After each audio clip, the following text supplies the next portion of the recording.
amiable kind of way, and I presume you have. Well, Jane's still in the process of doing it. Well, she's helping a lot of people work that out, I think, because it's an important question. Yeah, she doesn't.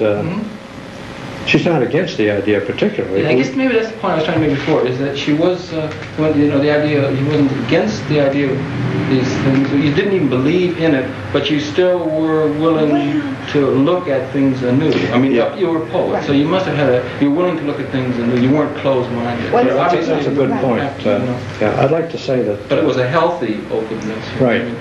When the whole thing began, it didn't take us long at all to realize that it was a creative endeavor, and that underlay everything else we did, and that's the main reason we decided to continue. I think that if, as Jane said earlier, it had been too much of anything, too sentimental or too religious or too even pragmatic, we'd have turned away from it. But as it was, it suited us, of course, and so we chose to and that if I may say, that comes through the book. The book is beautiful. Yeah, well, that's the thing that we're mostly interested in telling people about. But I wonder, maybe you could continue a little bit more chronologically. So there was this entity, Seth, made himself available. Maybe you could tell them a little bit about Seth's state or Seth's session. Well, after the board session stopped, as they did very quickly, I just began speaking the words automatically for Seth without knowing what I was saying until I came out of trance. There was no training per se for this, no self-hypnosis, nothing. It just happened. Although I did give consent. That is, had I not wanted to do it, it wouldn't have happened. But I was so curious. I wanted to know what was happening. In the beginning, I paced the floor constantly in trance. I refused to sit down because I had read about Casey, and he lay down on a couch, and I thought, no, not for me. I'm not going to, and I figured that if I didn't like what was going on, I could run, which was silly because I was the one that was doing it. And then it took, I don't know, maybe 2 or 3 years before I sat down, before I then would close my eyes. And then there was a period where I closed my eyes and never opened them, and then where all of a sudden I opened them, but I was in a deeper, of course, kind of trance than I had been before that transition. The one point on reincarnation I wanted to mention, though, too, and Seth. A lot covered there. Yeah, go ahead. Okay, was that one of my first short stories was on reincarnation. And I thought as an idea or a concept, it was great. I loved to play around with it. But when this starts happening, when, say, magic becomes real, and all of a sudden you're told, well, you had this kind of life, or you did this, or this is a fact, then I balked. Because it was one thing for me to play around with the concept and think, well, I go for it, or I don't, or what. And another to accept it as a definite fact of existence. And also, I don't like, and never have, and Seth doesn't either, the idea of karma, as it's been spoken about so much, or the idea of guilt, where people believe, for example, that they're suffering in this life because of a karma that they have in a past life. I don't believe in that kind of a connection. And also I believe that all time happens at once. So reincarnations have to exist at the same time as this life, and there has to be a constant give and take.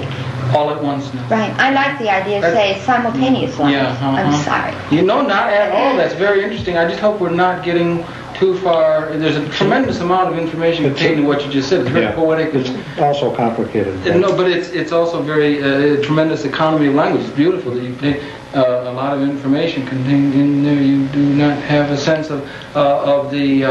You take some exception to karma as it's generally been interpreted through certain of the approaches to understanding the consciousness. But there is a time continuum. While things are happening there is an all at onceness to events. There is a certain continuum, or there are past lives or past experiences that people can be aware of and in touch with. You have become aware of past experiences of your own. Am I right in that? To a small degree, Harold. It's not something that we've especially avoided. We have a little information on it, and the rest of the time we've just been too busy. Yeah. And we're also sort of saving that for a... There was Seth's experiences in Denmark. Yeah, a few things like that in the very beginning, you see, which intrigued us no end, because we'd never even heard of this sort of thing. That's a tremendously You see, which was, that's what I meant earlier when I said it was creative, because to us, to even hear of this sort of thing was something new to us. Yeah. And we didn't know what to make of it. But we wanted to continue, and then when Jane began to hear the words in her head, we didn't know what that meant either. But we decided to continue because everything else seemed to be working all right in our daily lives.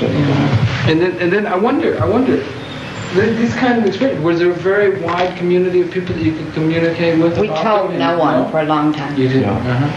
We told no one, and we watched. Your own doubts, or was it? We didn't know what we were doing. I know that you had some doubts and wondering. I found that so beautiful in the books. You were really honest and open how you felt. It was surprising.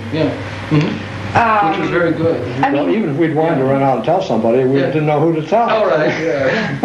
This stuff wasn't accepted in those days to begin with, but until I actually started speaking for Seth, I had never heard of anyone speaking for anyone. I had heard of Ruth Kryon,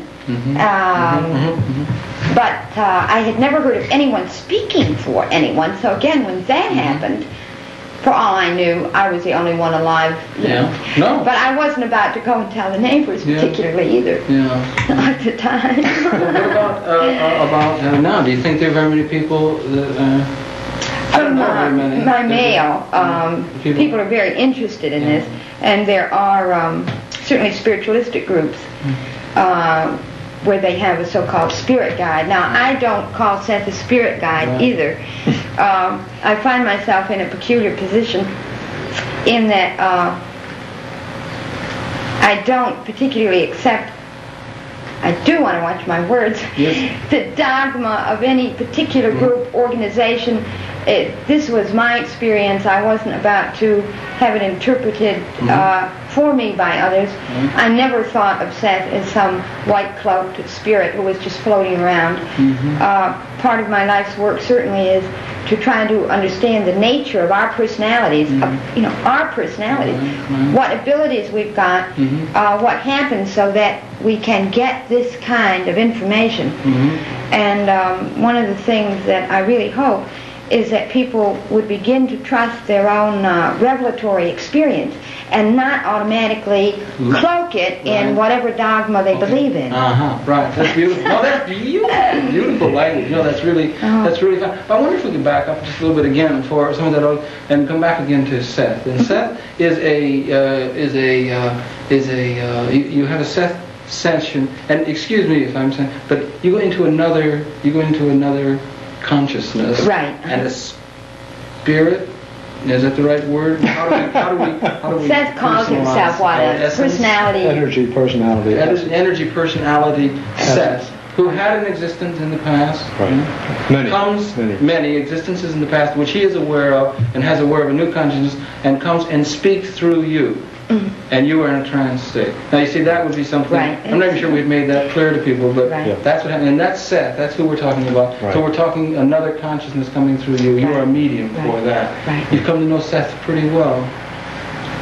Robbie has. Right. You're not aware of it. No, that is one of the, other people relate to him because they see the phenomena and they see Seth come through, whatever terms you want to use.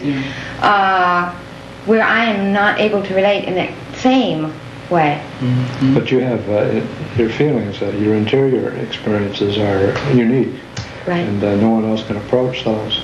See, in the beginning, Jane was always asking me, what did he say, how did he say it? Was he nice to these people that were here? And so forth and so on. And I would do my best to explain, but this is all from an observer's standpoint. It doesn't mean as much as her own subjective experience.